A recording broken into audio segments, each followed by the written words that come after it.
this was the site that we just visited at Whiskey Gulch, kind of that area, at least you imagine.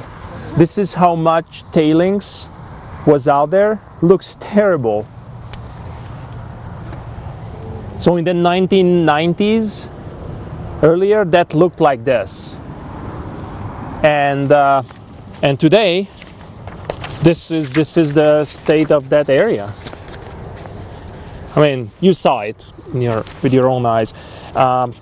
One thing I also, it is in your PowerPoint presentations for Restoration 1, but this was the area where we actually parked. This is the diamond head frame, and you see that area 20 years before and today.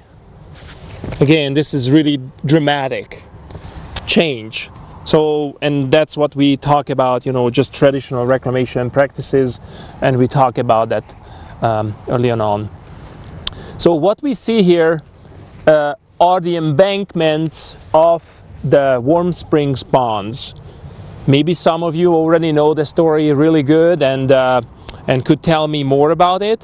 But what it is, why they actually really established it, after the 1908 flood that actually washed down so much tailings to Milltown, to the area, that kind of clogged the whole thing up, and a lot of waste just sat there almost like 100 years, actually 100 years.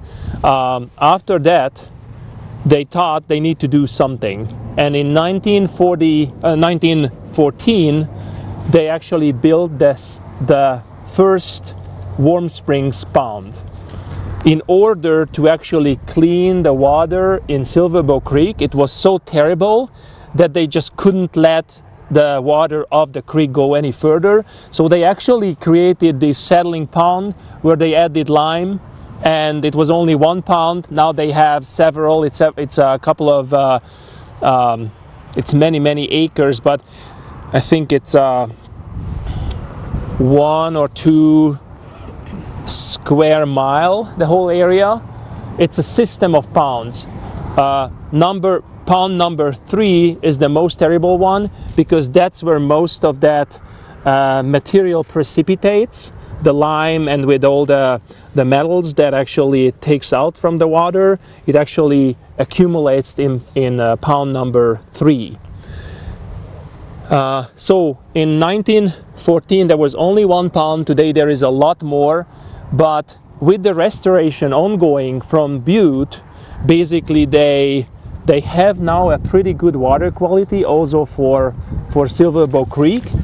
So they don't really need these ponds anymore. Oh shoot.